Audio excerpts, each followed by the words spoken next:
सदाशिवसमारम्भां शङ्कराचार्यमध्यमाम् अस्मदाचार्यपर्यन्तां वन्दे गुरुपरम्पराम्. Om. In every yuga, Ishvara manifests himself in the form of a guru to convey the teaching of the Vedas to humanity, so that humanity is able to emancipate itself from the never-ending cycle of births and deaths that is known as samsara. In the Satya Yuga, Ishvara manifested himself as Dakshinamurti, the Adi Guru, who in his silence conveyed the reality of Advaita Tattva, and his disciples had the intellectual and mental maturity to realize the truth merely by that silence. As that yuga passed and made way to the Treta Yuga, Ishvara again manifested himself as Dattatreya and in a sutra form conveyed the very same reality. Sutras are very brief, terse sentences. And so, what was conveyed through silence in the Satya Yuga was conveyed as sutras in the Treta Yuga. In the Dwapara Yuga, Ishvara manifested himself again as Veda Vyasa, and by composing itihasas like the Mahabharata, the Puranas, and the Bhagavatam, Ishvara conveyed the same Advaita reality. However, it was no longer in silence, it was no longer in sutra form, but in easily digestible morals that were embedded within the core of the story of the Itihasas and the Puranas. Of the 100,000 or so verses in the Mahabharata, for example, nearly 24,000 are dealing purely with Siddhanta, with philosophy. And thus, as the intellectual maturity of spiritual aspirants declined from the Satya Yuga to the Treta Yuga to the Dwapara Yuga, the effort that Ishvara had to expend increased.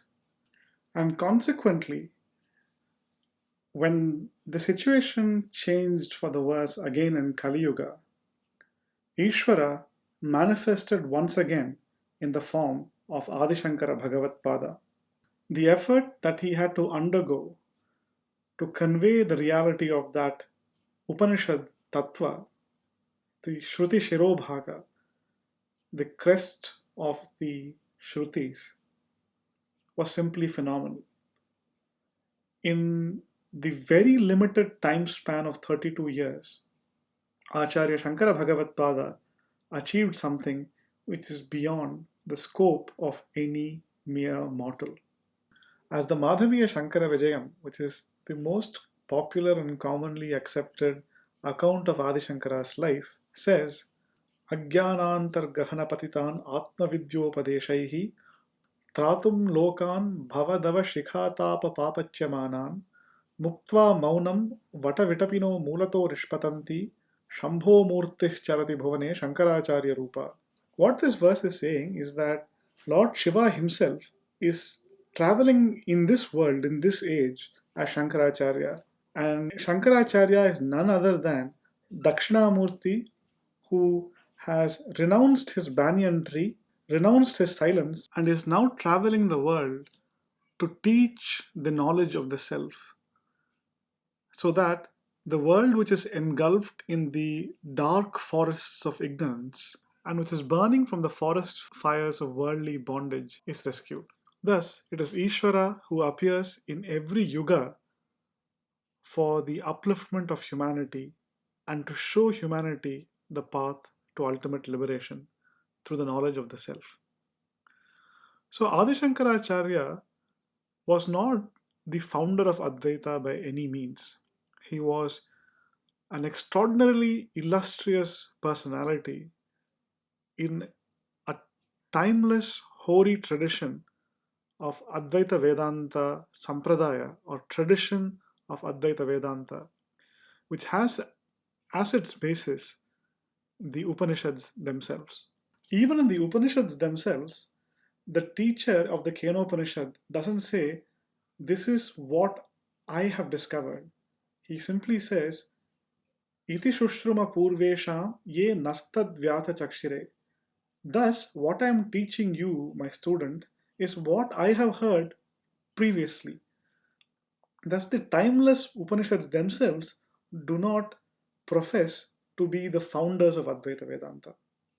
It emerges from the divine itself and is the timeless reality that is present everywhere and for all time. Coming to Adi Shankaracharya, according to most accounts, he was born in the 8th century of the Common Era in a village called Kalati in what is now known as Kerala, to the pious couple Aryamba and Shivaguru.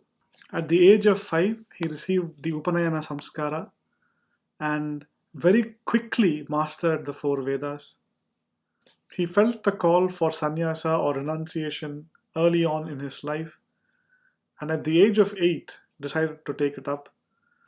Adi Shankaracharya then left Kalati in search of a guru and found his guru on the banks of the Narmada in the form of Acharya Govinda Bhagavatpada, who was himself the disciple of Acharya Gaudapada Acharya.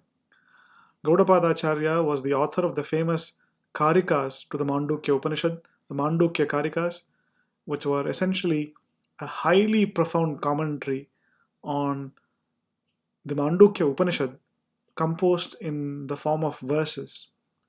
When Sri Shankaracharya approached his guru, he realized that Sri Govinda Bhagavatpada was deeply immersed in Samadhi.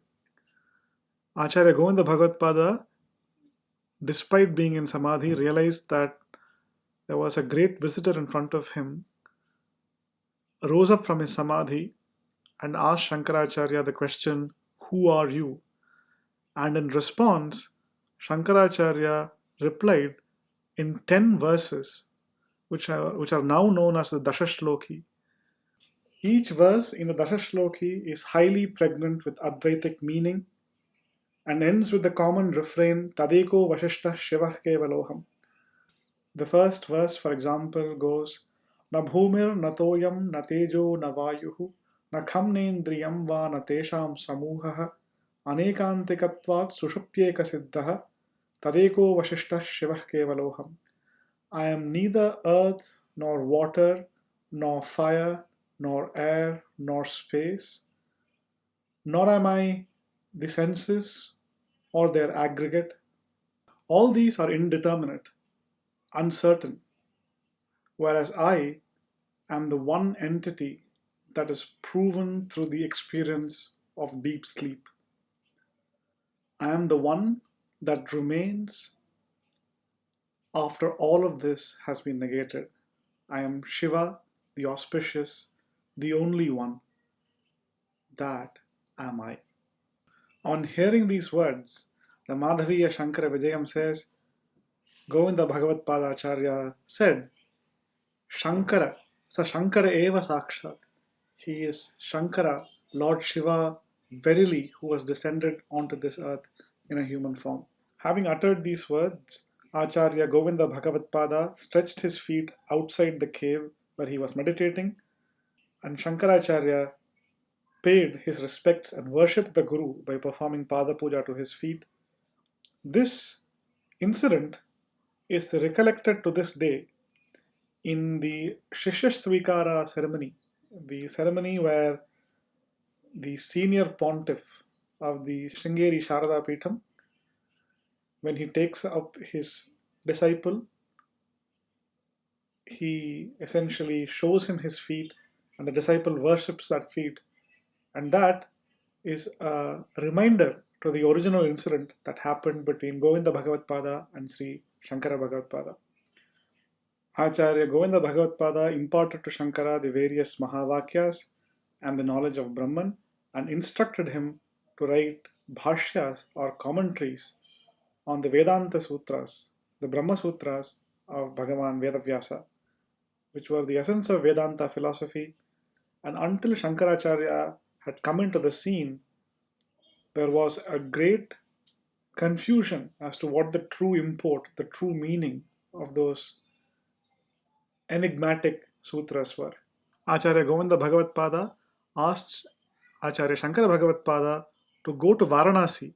Varanasi was the seat of learning in ancient India, where all the learned men of India converged and debated with each other the intricacies of various philosophical systems. So Shankaracharya reached Varanasi and commenced writing a commentary on the Brahma Sutras. And in Varanasi was the famous incident with the Chandala, where Adi Shankaracharya, who by that time had accrued various disciples who were interested in learning more about Advaita and Advaita Vedanta, and upon encountering the Chandala who was walking with his 4 dogs in the path of Adi Shankaracharya, his disciples asked the Chandala to give way so that the sannyasi could pass through. And the Chandala replied, Annamayat Annamayam Athava Chaitanyameva Chaitanyat Dvijavara Duri Kartum Vanchasi Kim Bruhi Gacha Gacheti. He's saying, O Dvijavara, best among the Brahmana sannyasis, you are saying that something should move away from something. Your order to me was Gacha Gacha, move out of the way, is what you said. But what is it that you're asking to move out? Are you saying that this physical body, the Annamaya Kosha, are you asking one Annamaya Kosha to move away from another Annamaya Kosha? If that is the case, the Annamaya Kosha of a Brahmana and the Annamaya Kosha of the Chandala are composed of the very same 5 elements. Essentially, the same gross matter exists in both physical bodies. So, what will move from what?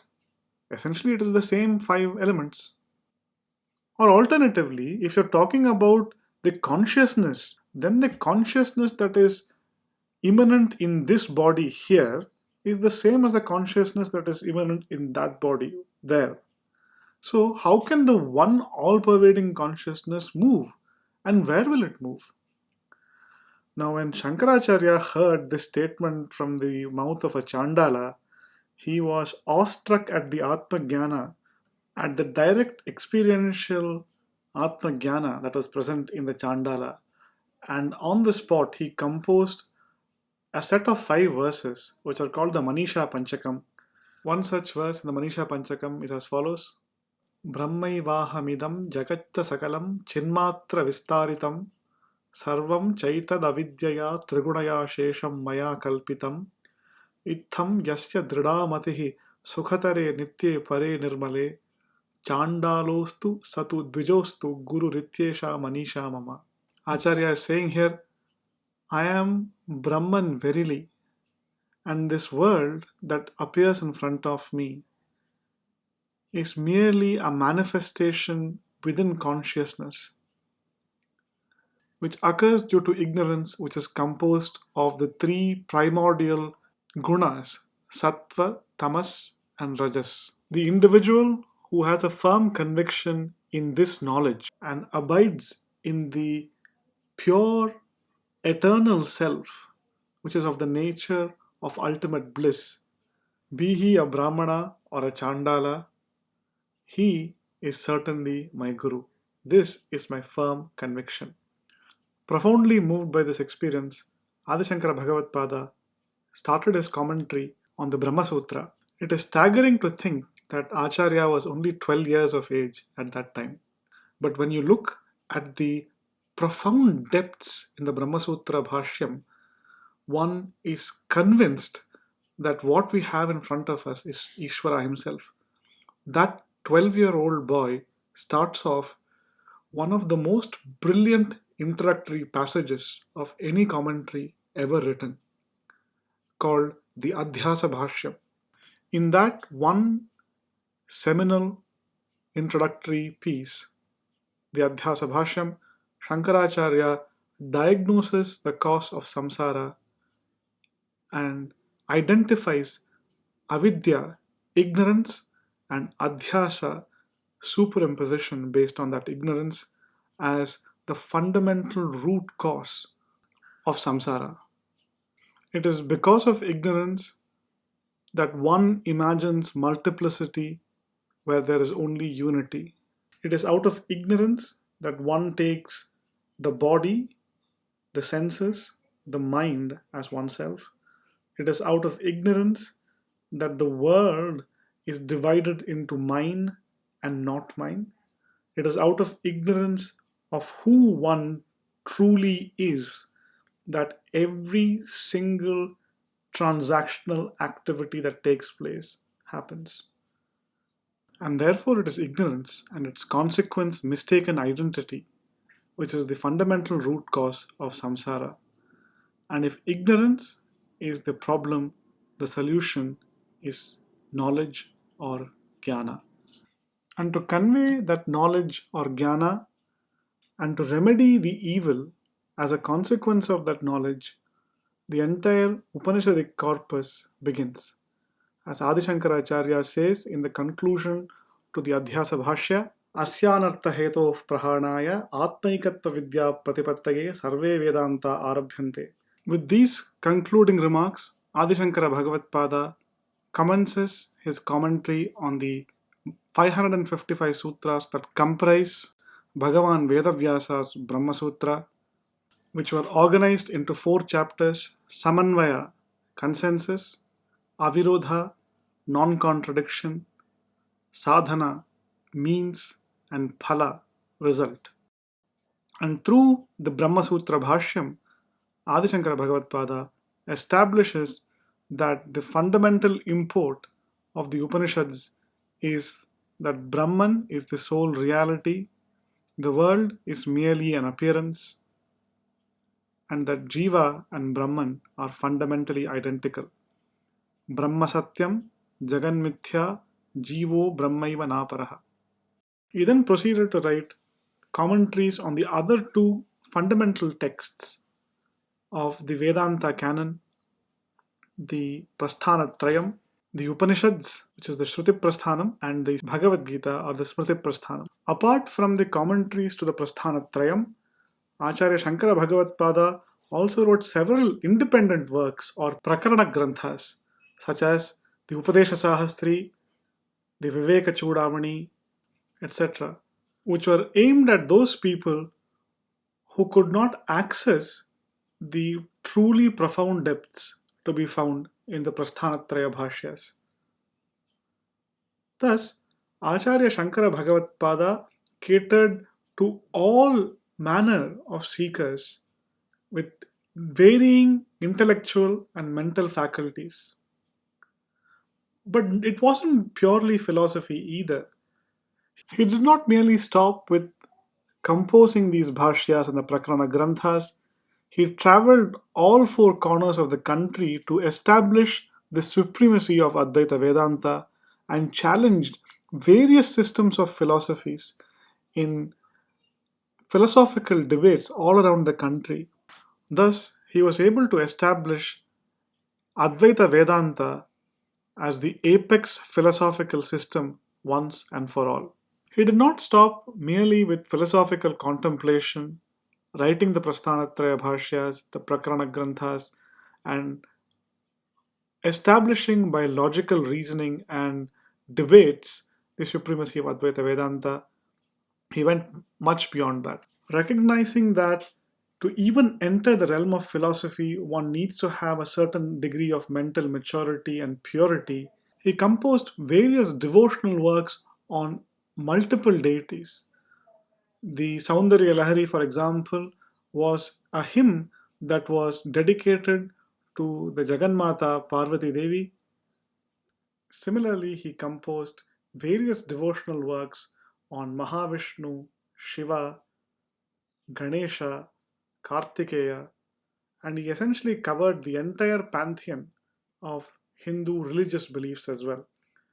Thus, the charge that is often leveled at Advaita Vedanta, that there is no scope for devotional love in this philosophical system, is an unfounded one, because one of the leading lights of Advaita Vedanta, Adi Shankara Acharya himself, has composed so many devotional hymns directed to various deities.